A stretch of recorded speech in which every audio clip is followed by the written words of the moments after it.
Au dîner de Noël, ma grand-mère milliardaire a demandé, toujours dans la maison que je t'ai achetée? Je me suis figé. Je n'habite dans aucune maison, grand-mère. Elle s'est tournée vers mes parents. Leurs visages sont devenus blêmes. Le lustre en cristal, au-dessus de la table, projetait une lumière chaude sur les assiettes en porcelaine, dont chacune valait probablement plus que mon loyer mensuel. J'étais assise entre mes parents au dîner de Noël annuel de grand-mère Ruth, essayant d'ignorer le poids du sourire narquois de mon jeune frère Tyler, de l'autre côté de la table. Il avait toujours été l'enfant chéri, celui qui, aux yeux de nos parents, ne pouvait jamais mal faire. Sharon, ma chérie, dit grand-mère Ruth, en posant son verre de vin avec un léger tintement, fruit de décennies d'élégance maîtrisée. Comment te plais-tu dans la maison que je t'ai achetée? Les voisins sont-ils agréables? La température de la pièce sembla chuter de 20 degrés. Ma fourchette heurta mon assiette dans un bruit sec. Pardon, quelle maison? Les mots sortirent étranglés, à peine plus qu'un murmure. Les sourcils parfaitement dessinés de grand-mère Ruth se froncèrent, perplexes. La maison que je t'ai achetée il y a 2 ans et demi, ma puce. La charmante maison coloniale sur Maple Drive. Ta mère m'a dit que tu avais du mal avec ton loyer, alors je l'ai acheté content et j'ai fait transférer l'acte de propriété à ton nom. Le visage de ma mère était devenu blanc comme un linge. La main de mon père tremblait alors qu'il cherchait son verre d'eau, le manquant complètement à sa première tentative. Grand-mère, dis-je lentement, mon cœur battant si fort que je le sentais dans ma gorge, j'habite dans un studio au-dessus d'une laverie automatique, dans l'est de la ville. Je n'ai jamais possédé de maison. Le silence qui suivit fut assourdissant. Tyler arrêta de mâcher en plein milieu d'une bouchée. Le regard de grand-mère Ruth passa de moi à mes parents avec la précision d'un scalpel. Diane. Robert. Sa voix était devenue glaciale, toute chaleur s'était évaporée. L'un de vous voudrait-il m'expliquer? Ma mère ouvrit la bouche, puis la referma. Mon père se prit soudain d'une fascination pour le motif de son assiette. L'acte de propriété, poursuivit grand-mère Ruth, sa voix posée mais mortelle, a été transféré à Sharon Eleanor Price, il y a 2 ans et demi. J'ai les documents dans mon bureau. La maison m'a coûté 1,2 million d'euros. Je me sentis prise de vertige. 1,2 million d'euros. Une maison qui aurait dû être la mienne, sauf que je n'en avais jamais entendu parler. Eh bien, les doigts de grand-mère Ruth tapotèrent une fois sur la table, un geste qui, je le savais, signifiait que quelqu'un allait affronter sa colère légendaire. J'attends. Ma mère balbutia finalement, il y a eu une complication. Sharon n'était pas en mesure de. Arrête de mentir. Les mots de grand-mère Ruth tranchèrent l'excuse comme un couteau dans du beurre. J'ai fait transférer l'acte au nom de Sharon, spécifiquement. Pas au tien, ni à celui de Robert. Au nom de Sharon. Les documents légaux n'ont pas de complications, sauf si quelqu'un en crée. Tyler s'agita mal à l'aise sur sa chaise, et quelque chose dans son mouvement attira mon attention. Il évitait de croiser le regard de quiconque. Tyler, dis-je, ma voix étonnamment stable malgré la rage qui montait en moi. Sais-tu quelque chose à ce sujet? Ne mêle pas ton frère à ça, dit mon père, rapidement. Trop rapidement. Grand-mère Ruth se leva, sa chaise glissant en arrière sans un bruit sur le parquet. Même à 78 ans, elle commandait une pièce comme un général. Je reviens tout de suite. Elle revint 5 minutes plus tard avec un dossier en carton, le laissant tomber sur la table avec assez de force pour faire sursauter l'argenterie. À l'intérieur se trouvaient des documents, des photographies, des papiers à l'allure officielle avec des sceaux et des signatures. Ceci, dit-elle en sortant une photo, est la maison au 428 Maple Drive. Elle la fit glisser vers moi. Elle était magnifique. Une maison coloniale de 3 chambres avec des volets blancs, un porche qui en faisait le tour, et un jardin qui semblait entretenu par un professionnel.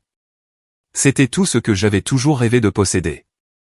Et ceci, continua grand-mère en produisant un autre document, est l'acte de transfert, signé et notarié.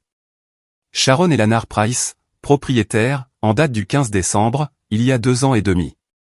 Elle regarda ma mère droit dans les yeux.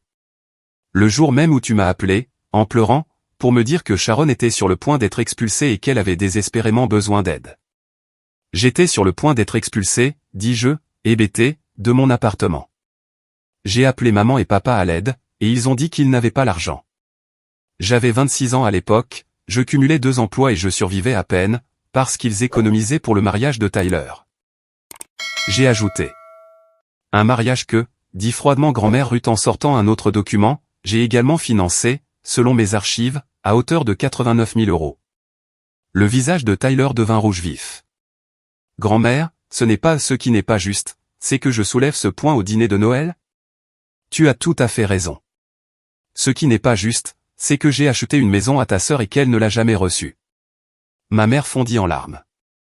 De fausses larmes. Je le savais, je l'avais vu les fabriquer toute ma vie pour se sortir de situations inconfortables. Nous allions le lui dire, sanglota-t-elle.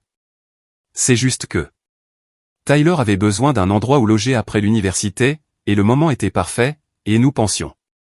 Vous pensiez que vous alliez voler votre propre fille? La voix de grand-mère Ruth aurait pu geler de la lave. Vous avez falsifié sa signature, n'est-ce pas? Modifié l'acte d'une manière ou d'une autre? Papa parla enfin. Nous n'avons rien falsifié. Sharon a signé une procuration quand elle était à l'université, tu te souviens? Pour les décisions médicales, si quelque chose arrivait. Nous l'avons simplement utilisé pour gérer le transfert de propriété en son nom. Pour le gérer directement au nom de Tyler, vous voulez dire, dis-je, les pièces du puzzle s'assemblant avec une clarté écœurante. Tu vis dans ma maison, Tyler, depuis 2 ans et demi? Mon frère, à son crédit, semblait sincèrement honteux. Je ne le savais pas au début. Ils m'ont dit qu'ils l'avaient acheté pour moi, comme cadeau de fin d'études. Je n'ai découvert la vérité qu'il y a environ 6 mois, en voyant des papiers dans le bureau de papa. Et tu ne me l'as pas dit? La trahison me blessa plus profondément que je ne l'aurais cru. Je voulais, dit-il doucement, mais papa a dit que ça détruirait la famille. Que tu t'en sortais très bien sans ça. M'en sortir très bien? Je ris, un son rauque et sans humour. Je cumule 2 emplois pour me payer un studio de 37 mètres carrés avec de la moisissure noire dans la salle de bain. Je mange des nouilles instantanées 4 soirs par semaine. Je ne suis pas allé chez le dentiste depuis 2 ans parce que je ne peux pas me le permettre. Mais bien sûr, Tyler, je m'en sors très bien. Grand-mère Ruth retourna à son siège, ses mouvements délibérés et contrôlés. Robert, dit Anne, voici ce qui va se passer. Vous avez exactement 48 heures pour transférer l'acte de cette maison au nom de Sharon. Le bon nom, cette fois. Sans ruse, sans faille, sans complications de dernière minute. Mais Tyler y vit, protesta faiblement ma mère. Il a un travail à proximité, et sa fiancée. Vous auriez dû y penser avant de voler votre propre enfant. Le ton de grand-mère Ruth ne laissait aucune place à la négociation. 48 heures, où je demanderai à mes avocats d'engager des poursuites pénales pour fraude, falsification et vol. Peu m'importe que ce soit Noël. Tu ne peux pas faire ça, dit mon père, sa voix prenant une qualité suppliante que je ne lui avais jamais entendue. Le mariage de Tyler est dans 4 mois. Nous avons déjà envoyé les invitations. L'adresse de la maison est partout. Alors je suggère que Tyler trouve rapidement une nouvelle adresse. Grand-mère Ruth se tourna vers moi, son expression s'adoucissant légèrement. Sharon, tu resteras ici avec moi jusqu'à ce que tout soit réglé. Ta vieille chambre est exactement comme tu l'as laissée. J'avais passé des étés dans le domaine de ma grand-mère pendant mon enfance, avant que mes parents ne m'éloignent progressivement d'elle. J'avais toujours pensé que c'était parce qu'ils voulaient passer du temps en famille, juste nous 4. Maintenant, je comprenais, ils avaient coupé ma relation avec la seule personne qui m'aurait aidé. Comment avez-vous pu? Je regardais ma mère, cherchant une explication qui aurait un sens. Je suis votre fille. Tyler en avait plus besoin, dit-elle, comme si cela justifiait tout. Tu as toujours été si indépendante, si capable. Nous savions que tu t'en sortirais. Mais Tyler, lui, avait besoin d'un coup de pouce pour démarrer. Alors, vous lui avez donné ma maison. Les mots avaient un goût amer. Vous avez pris quelque chose qui m'était destiné, quelque chose que grand-mère m'a donné par amour, et vous l'avez donné à votre enfant préféré. Ne sois pas dramatique, lança sèchement mon père. Ce n'est pas comme si tu étais à la rue. Je l'ai presque été, plusieurs fois. Savez-vous combien de nuits j'ai passé dans ma voiture, à essayer de décider si je devais utiliser mes derniers 20 € pour de l'essence pour aller au travail ou pour de la nourriture? Ma voix se brisa. Je vous ai appelé, suppliant de l'aide, et vous avez dit que vous n'en aviez pas les moyens. Vous avez dit que les temps étaient durs. Vous avez dit que je devais apprendre à mieux gérer mon budget. Nous t'apprenions la responsabilité, dit faiblement ma mère. Vous me voliez, je me levai, les jambes tremblantes mais la résolution ferme, et vous me mentiez en pleine face pendant que vous le faisiez. Tyler repoussa son assiette. Je vais déménager. Sharon, je suis désolé. Je ne savais vraiment pas pendant les 2 premières années. Mais tu as su pendant 1 an et tu n'as rien dit, ai-je souligné. Ça te rend quand même complice. Je sais. Il avait l'air sincèrement malheureux. Je serai parti d'ici la fin de la semaine. La fin de la semaine? Grand-mère Ruth haussa un sourcil. J'ai dit 48 heures pour le transfert de l'acte. Tyler peut prendre le temps raisonnable dont il a besoin pour déménager ses affaires, mais cette maison doit être au nom de Sharon immédiatement. Le visage de mon père était passé du pâle au rouge. C'est ridicule. Nous sommes une famille. Nous pouvons régler ça sans menace ni ultimatum. Tu as tout à fait raison, acquiesça grand-mère Ruth. Nous sommes une famille, c'est pourquoi vous n'allez pas faire face à des accusations criminelles si vous obtempérez. Si vous étiez des étrangers, j'aurais déjà appelé la police. La police? La voix de ma mère devint stridente. Tu nous ferais vraiment arrêter? Vous avez commis une fraude. Plusieurs chefs d'accusation. Si je lis bien la chronologie, vous avez utilisé la procuration de Sharon, qui avait été accordée pour des urgences médicales, pour transférer une propriété d'une valeur de plus d'1 million. C'est un crime. Le dîner, qui avait commencé de manière si prometteuse à peine 30 minutes plus tôt, était complètement ruiné. Tyler s'excusa le premier, marmonnant quelque chose sur le besoin de prendre l'air. Mes parents restèrent assis, figés, comprenant peut-être enfin l'ampleur de ce qu'ils avaient fait. J'ai besoin de copies de tout, dis-je à grand-mère Ruth, surprise par le calme de ma voix. Tous les documents, toutes les preuves. Je veux mes propres dossiers. Bien sûr, ma chérie, elle me tapota la main. Je demanderai à mon assistante de faire des copies dès demain matin. Et je veux voir la maison, continuai-je. Je veux parcourir ce qui aurait dû être à moi ces 3 dernières années. Je m'en occuperai. L'expression de grand-mère Ruth était féroce et fière. Je demanderai aussi à mes avocats de tout examiner pour m'assurer qu'il n'y a pas d'autres surprises que tes parents auraient pu manigancer. Cela attira mon attention. D'autres surprises. J'ai fait plusieurs dons financiers au fil des ans, dit prudemment grand-mère. Des fonds pour les études, des comptes en fiducie, divers investissements destinés à vous deux, toi et Tyler. J'aimerais vérifier que tout est bien arrivé là où c'était censé aller. Ma mère eut un haut-le-cœur. Oh mon Dieu, soufflai-je. Qu'avez-vous pris d'autre? Rien, insista mon père, mais son regard se détourna. Ton fonds d'études a servi à tes études, ajouta ma mère. Une partie? La majeure partie? En grande partie? La totalité, demanda grand-mère Ruth, d'un ton accusateur. Le silence était accablant. Une partie a dû être réaffectée, admit ma mère. Le mariage de Tyler coûtait cher. Et combien, ai-je exigé? Est-ce que ça a de l'importance? Le ton défensif de mon père me dit tout ce que j'avais besoin de savoir. Tu as eu ton diplôme, n'est-ce pas? Avec 70 000 € de prêts étudiants, dis-je lentement, parce que vous m'avez dit que le fonds d'études n'était pas aussi important que grand-mère le pensait. Vous avez dit qu'elle avait surestimé ce qu'elle avait épargné. Le visage de grand-mère Ruth aurait pu faire tourner du lait. J'ai mis 150 000 € sur ce compte. 70 000 € pour ton premier cycle universitaire, et le reste pour des études supérieures ou un acompte sur une maison, selon ce que tu préférais. 80 000 €, murmurai-je. Vous avez pris 80 000 € de mon fonds d'éducation pour le mariage de Tyler. Je paie 700 € par mois en remboursement de prêts étudiants, dis-je, ma voix étrangement calme, depuis 2 ans et demi. Cela fait 21 000 € que j'ai payé pour des prêts dont je n'aurais jamais dû avoir besoin. Nous te rembourserons, dit rapidement mon père. Nous avons juste besoin d'un peu de temps pour. Du temps? Je ris. Vous avez eu 3 ans. Vous avez dépensé mon argent pour le mariage de Tyler et vous lui avez donné ma maison. Qu'avez-vous fait exactement avec votre propre argent? Ça ne te regarde pas, lança sèchement ma mère, ses larmes séchant remarquablement vite. En fait, intervint grand-mère Ruth, ça la regarde au plus haut point. Chaque euro que vous avez volé à Sharon est son affaire. Elle se tourna vers moi. Je vais demander à des experts comptables de tout éplucher. Chaque cadeau que j'ai jamais fait avec ton nom dessus, nous le retrouverons.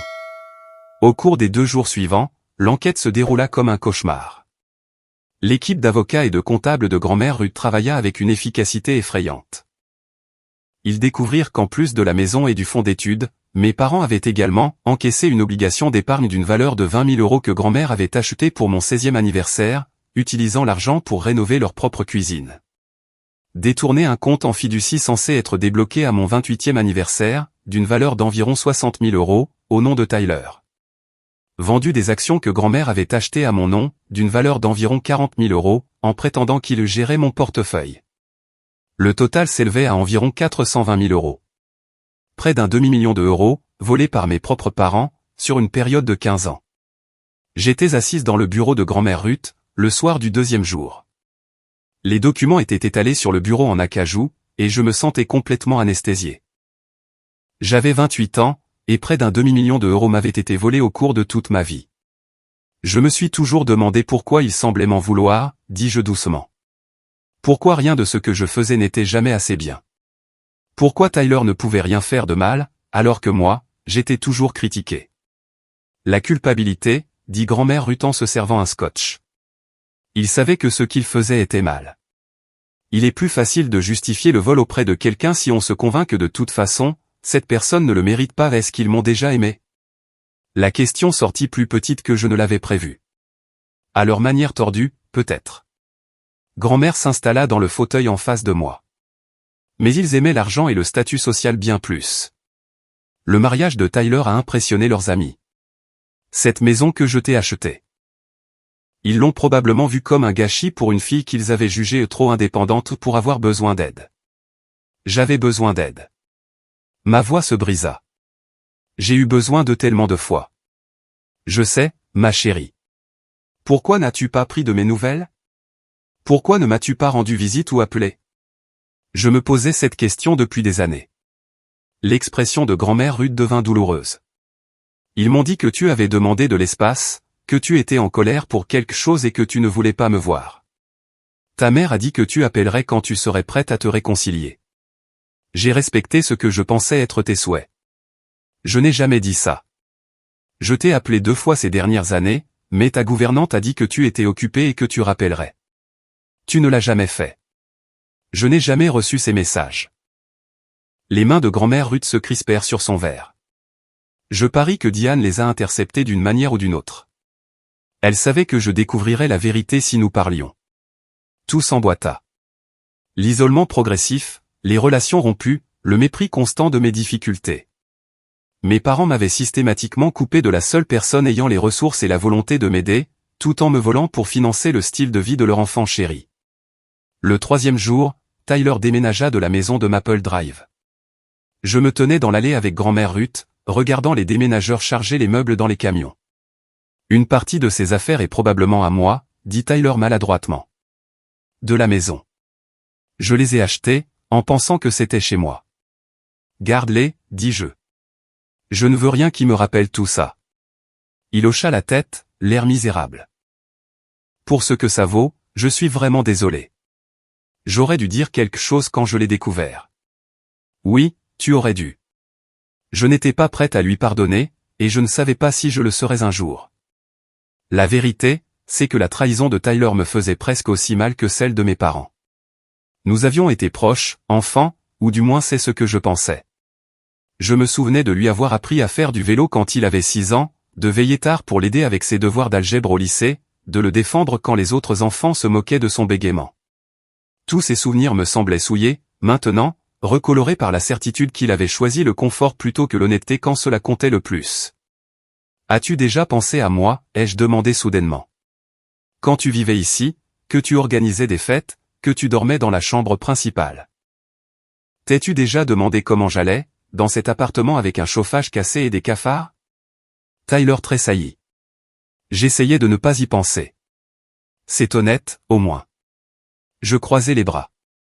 Est-ce que maman et papa parlaient de moi quand vous aviez des dîners de famille ici, dans ma maison? Parfois.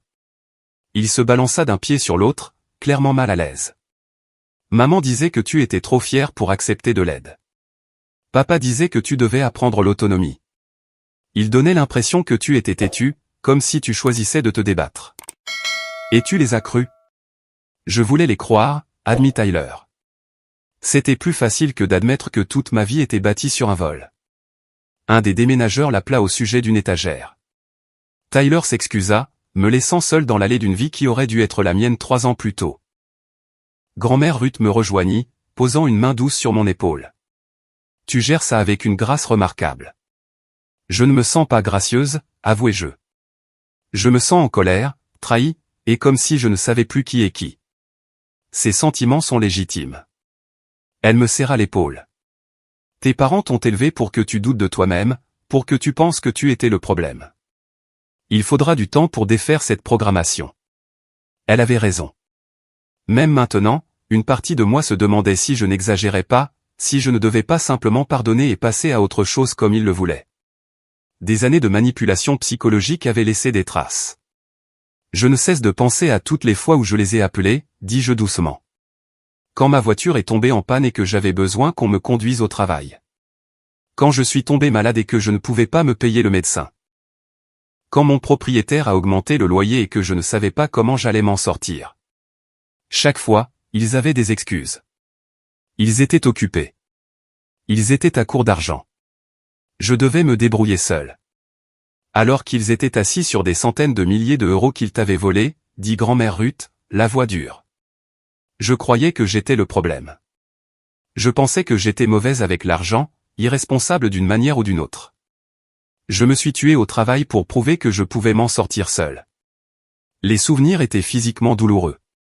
Il y a eu cet hiver où mon chauffage a été coupé parce que je ne pouvais pas payer la facture.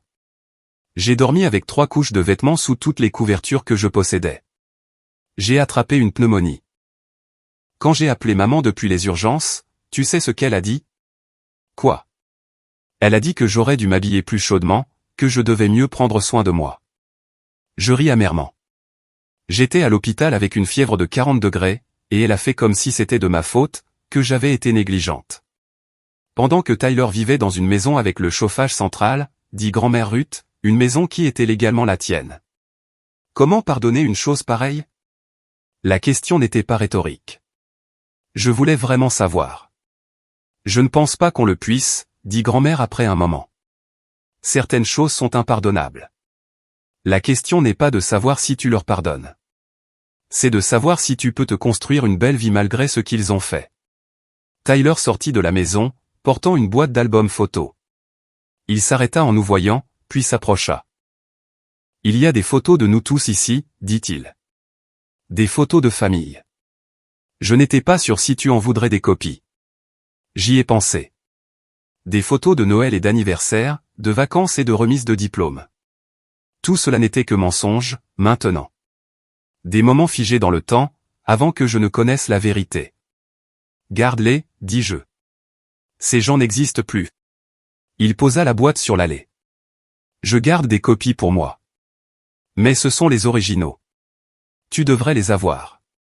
Peut-être pas maintenant, mais un jour, tu voudras peut-être te souvenir d'une époque où les choses étaient différentes. Les choses n'ont jamais été différentes, ai-je corrigé. Je ne connaissais simplement pas encore la vérité. Tyler ramassa de nouveau la boîte, hésita, puis la posa sur le porche au lieu de l'emmener à son camion. Je les laisse ici. Tu pourras décider plus tard. Après son départ, je me suis assise sur les marches du porche et j'ai ouvert la boîte. La photo du dessus me montrait à 7 ans, les dents du bonheur, souriante, avec Tyler, tout petit, sur mes genoux. Nous avions l'air heureux. J'avais l'air de l'aimer. Peut-être que c'était le cas. Peut-être que cette petite fille aimait sincèrement son petit frère, sans se douter que 2 décennies plus tard, il choisirait une maison plutôt que son bien-être. J'ai refermé la boîte sans regarder d'autres photos. Certaines blessures n'ont pas besoin d'être rouvertes. Après son départ, j'ai parcouru la maison, seul. 3 chambres, 2 salles de bain, une cuisine avec des comptoirs en granit et des appareils en acier inoxydable, un jardin à l'arrière que quelqu'un avait clairement entretenu avec soin. Une chambre principale avec assez d'espace pour un lit king size et un coin lecture. Cela aurait dû être à moi. J'aurais dû vivre ici, construire une vie, peut-être même penser à fonder une famille. Au lieu de cela, j'avais tiré le diable par la queue dans un studio moisi pendant que Tyler organisait des dîners et vivait dans le confort. La rage était presque insupportable. Les avocats de grand-mère Ruth agirent avec une efficacité redoutable. À la fin de la semaine, j'avais l'acte de propriété de la maison à mon nom, clair et incontesté. Une action en justice intentée contre mes parents pour fraude, vol et abus de confiance. La documentation de chaque euro volé, étayée par une expertise comptable. Une ordonnance de non-communication m'empêchant de les contacter, sauf par l'intermédiaire d'avocats. Ma mère tenta de me joindre via les réseaux sociaux, ses messages oscillant sauvagement entre excuses et accusations. Nous n'avons fait que ce que nous pensions être le mieux. Tyler avait besoin d'aide pour démarrer. Tu as toujours été si forte. Nous savions que tu survivrais. S'il te plaît, ne détruis pas cette famille pour de l'argent.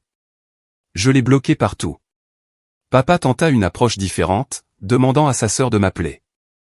Ton père a des douleurs à la poitrine à cause du stress. Tu le tues avec cette vendetta. L'argent vaut-il vraiment la peine de perdre ta famille? J'ai raccroché et bloqué ce numéro aussi. Le procès suivit son cours. Mes parents engagèrent un avocat, mais l'équipe juridique de grand-mère Ruth, c'était comme amener une mitrailleuse à un combat au couteau. Chaque document était irréfutable. Chaque transaction était tracée et vérifiée. Les preuves étaient accablantes. Leur avocat leur conseilla de trouver un accord.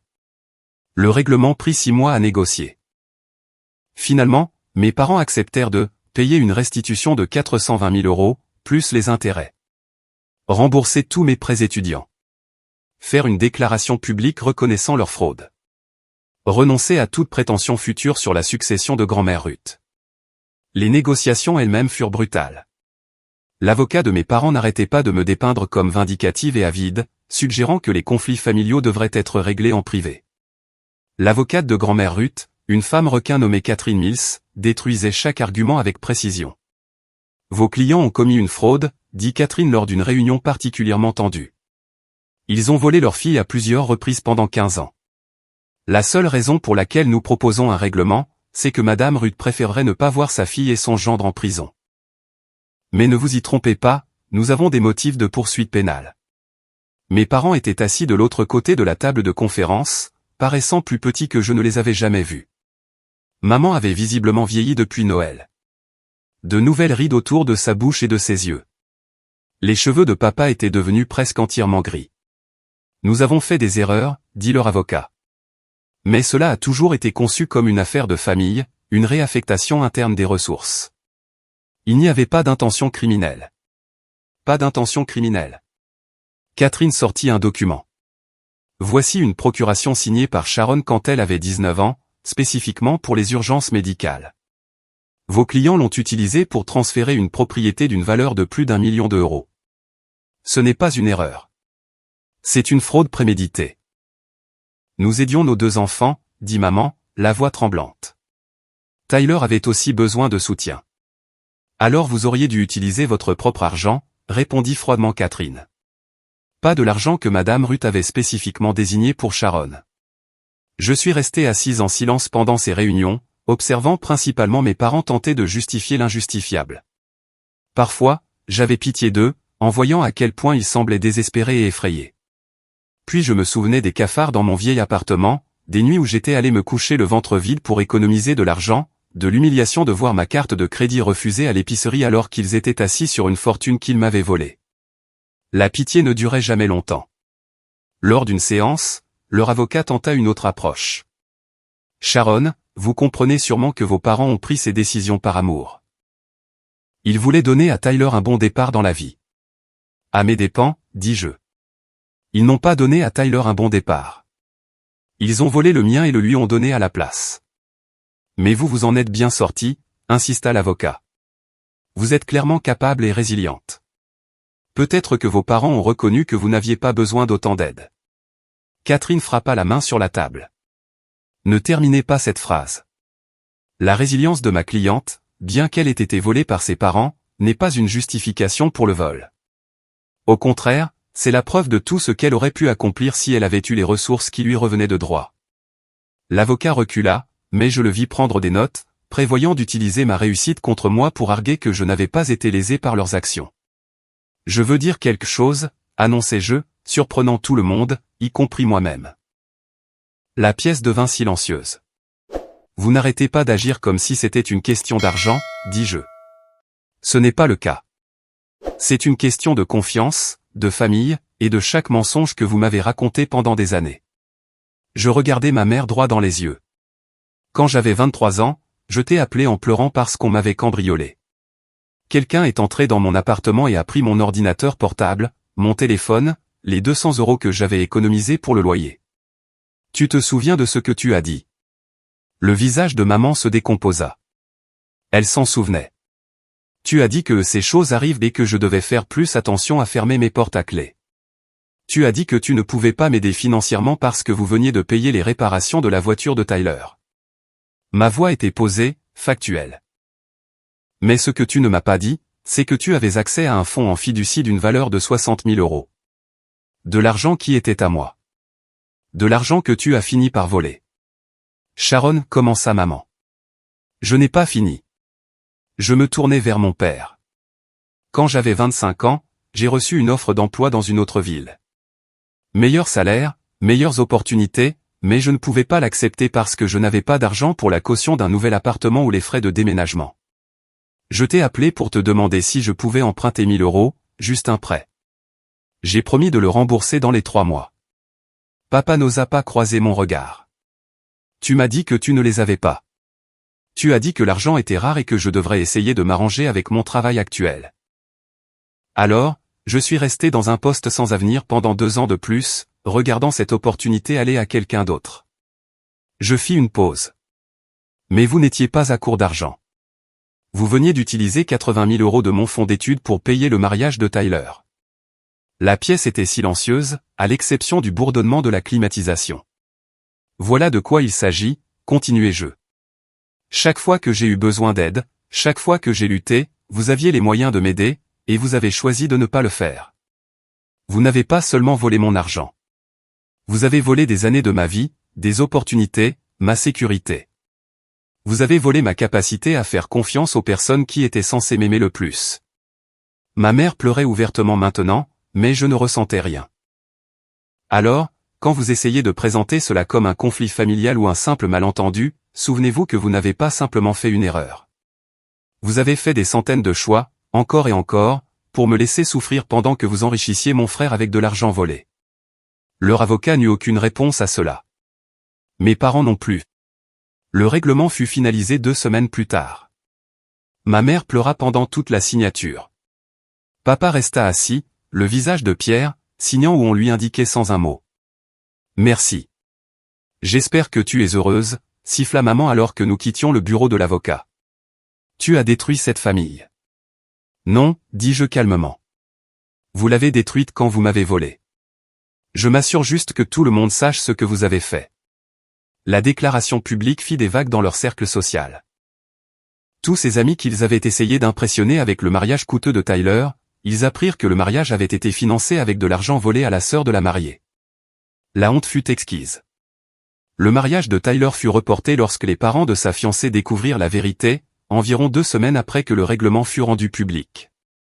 Elle venait d'une famille aisée qui ne tolérait pas les malversations financières. Les fiançailles furent rompues 2 mois plus tard. Tyler m'appela une fois après ça, ivre et en colère. « Es-tu satisfaite? Ma vie est ruinée parce que tu n'as pas pu laisser tomber. Ta vie est ruinée parce que tu as vécu dans le luxe avec de l'argent volé et que tu n'as rien dit, ai-je répondu. Les choix ont des conséquences. J'ai emménagé dans la maison de Maple Drive ce printemps-là.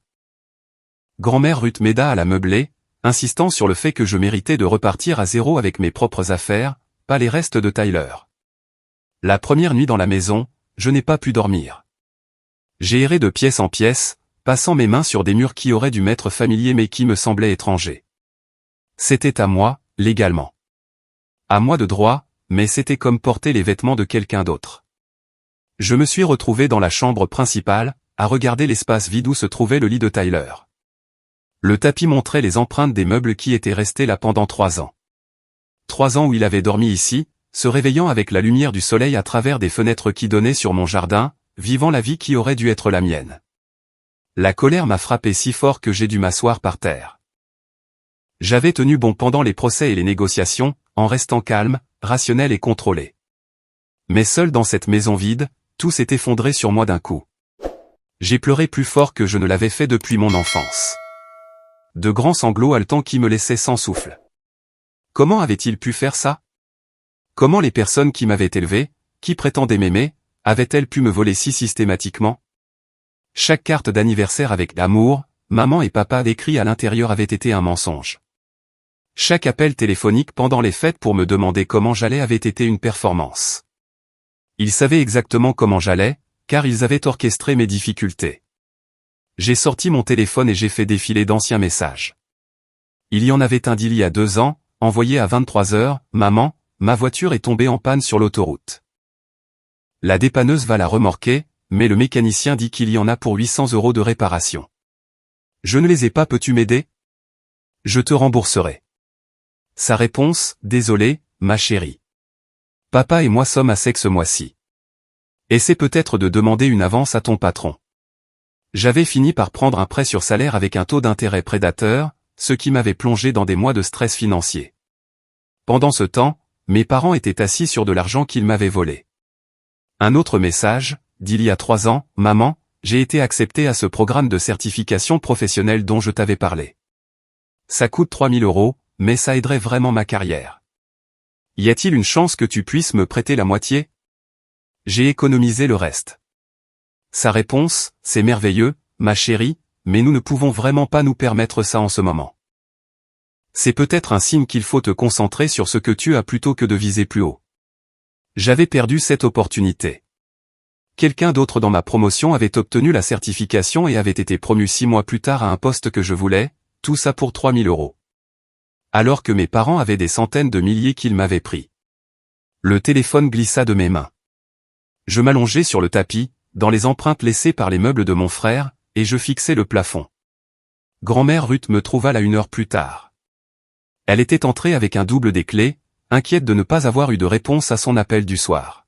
« Oh, ma chérie, » dit-elle en s'asseyant à côté de moi avec plus de grâce qu'une femme de son âge ne devrait en posséder. « Ça te frappe, n'est-ce pas? Je ne cesse de penser à toutes les fois où j'ai eu besoin d'eux, murmurai-je.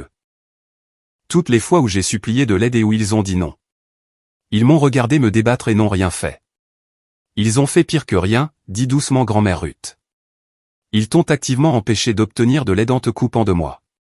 Ils t'ont isolé délibérément. Pourquoi? La question sortit comme celle d'un enfant.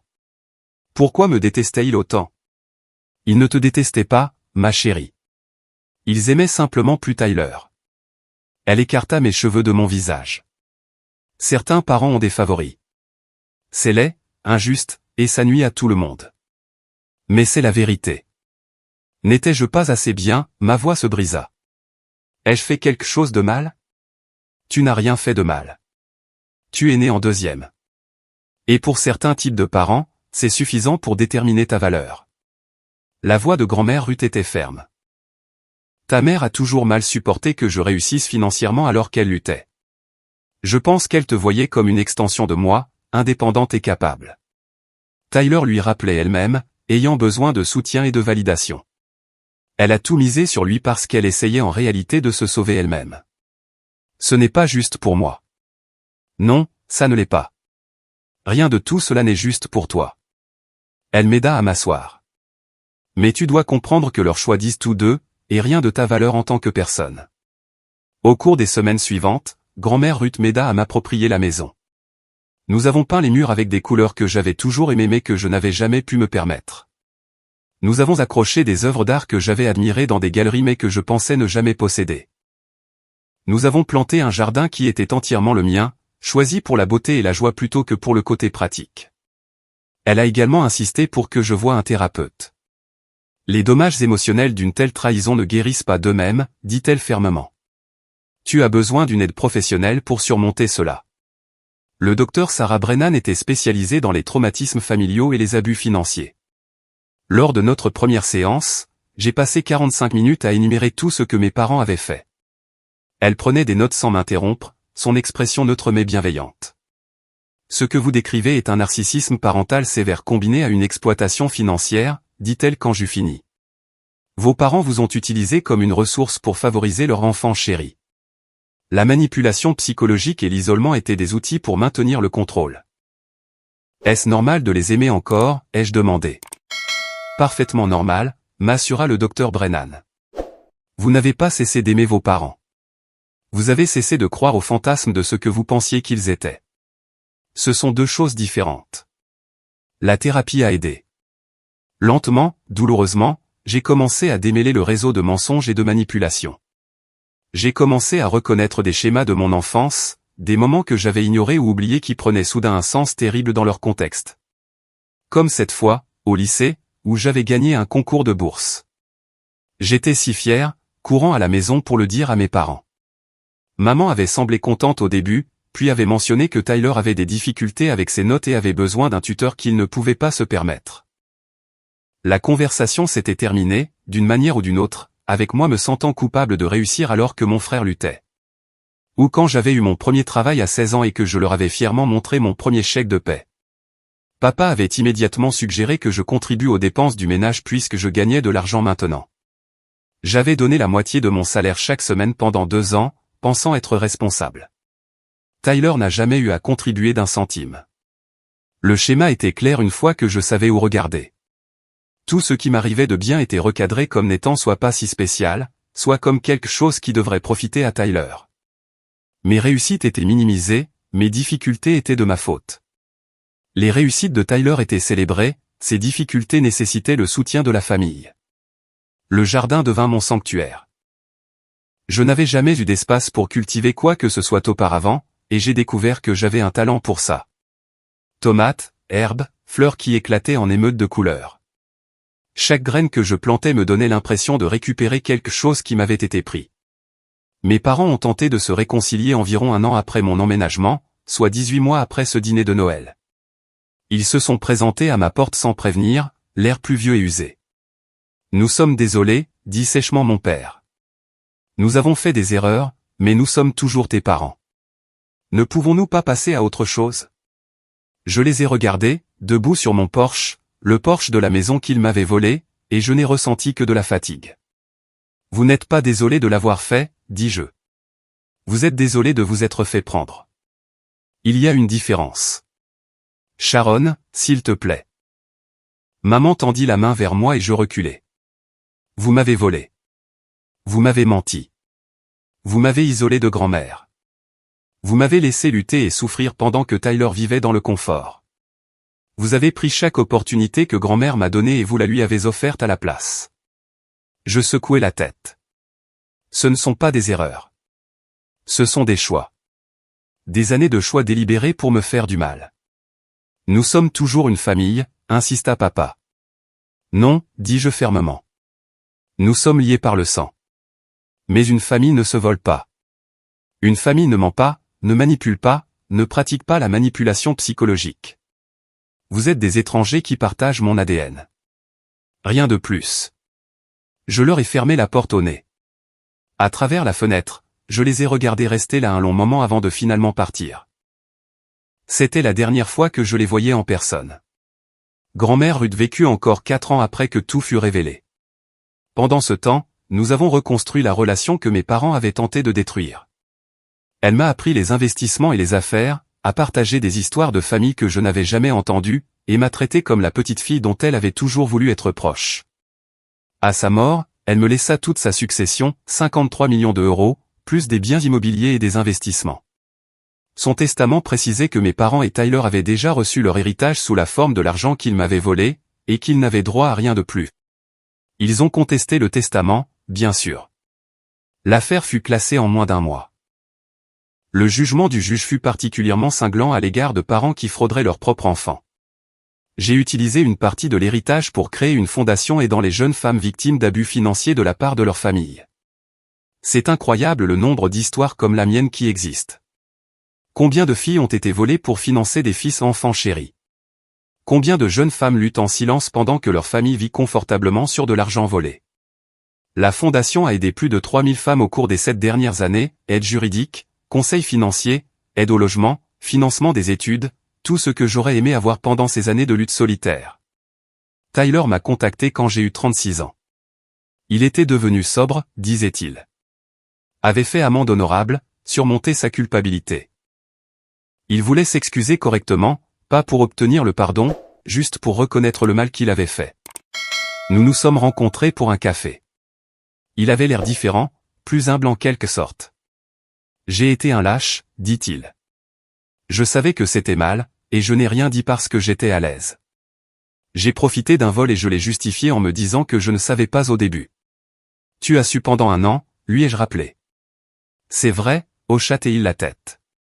Et ces 6 mois de silence me rendent complice de tout ce qu'ils ont fait. Je le comprends maintenant. J'ai étudié son visage, cherchant la manipulation ou l'intérêt personnel. Je n'ai trouvé qu'un remords sincère. Je ne sais pas si je peux te pardonner, dis-je honnêtement. Mais j'apprécie que tu le dises. Je n'attends pas le pardon, dit Tyler. Je voulais juste que tu saches que je comprends ce que je t'ai pris. Pas seulement de l'argent ou une maison. J'ai pris ta capacité à faire confiance à ta famille. J'ai pris des années de sécurité et de tranquillité d'esprit. J'ai pris ta relation avec nos parents, même s'ils l'ont détruite eux-mêmes. J'ai assisté à tout ça sans rien faire. Nous nous parlons occasionnellement maintenant, de manière cordiale, distante. Je ne sais pas si nous serons un jour proches, mais il s'efforce de réparer ses torts par des actions, pas seulement des mots. Il est bénévole à la fondation, fait de la sensibilisation, partage son histoire comme un avertissement pour les autres. Mes parents, je ne leur ai pas parlé depuis 8 ans. J'entends par des parents éloignés qu'ils ont déménagé en Floride, dans un logement beaucoup plus petit après avoir payé le règlement. Maman dit encore aux gens que je suis ingrate et cruelle. Papa, apparemment, ne parle pas du tout de moi. Parfois, les gens me demandent si je regrette d'avoir intenté un procès, si j'aurais préféré essayer de régler ça discrètement pour préserver la relation familiale. Je leur dis la vérité, ma famille a été détruite au moment où mes parents ont décidé que je valais moins que mon frère. Je me suis juste assuré que tout le monde le sache. La maison de Maple Drive est remplie de lumière maintenant. Je me suis marié il y a 2 ans avec un homme qui pense que la fondation est le travail le plus important au monde. Nous attendons notre premier enfant au printemps. Ma fille grandira en connaissant son arrière-grand-mère à travers des histoires et des photos. Elle saura que Ruth était une femme qui ne tolérait pas l'injustice, qui défendait ce qui était juste, même si cela signifiait aller à l'encontre de ses propres enfants. Et elle grandira en sachant que sa mère a appris à faire de même. Chaque Noël, j'accroche une photo encadrée de grand-mère Ruth au-dessus de la cheminée. Elle date de ce dernier dîner de Noël, prise quelques instants avant la révélation qui a tout changé. Sur la photo, elle rit de quelque chose, ses yeux brillants d'intelligence et de chaleur. Certains pourraient y voir un rappel de la douleur. Moi, j'y vois un rappel que la vérité, aussi laide soit-elle, vaut toujours la peine d'être poursuivie. Que la justice compte, même quand elle est inconfortable. Que certaines trahisons sont trop profondes pour être pardonnées. Et que ce n'est pas grave. Je lève un verre à sa santé chaque année, debout dans la maison qu'elle m'a achetée, entouré de la vie que j'ai construite sur les cendres des mensonges de mes parents. Merci, grand-mère, je murmure. De m'avoir vu, de m'avoir cru, de ne pas les avoir laissés s'en tirer. La photo ne répond pas, bien sûr, mais dans le reflet du verre, je peux presque imaginer voir son sourire approbateur.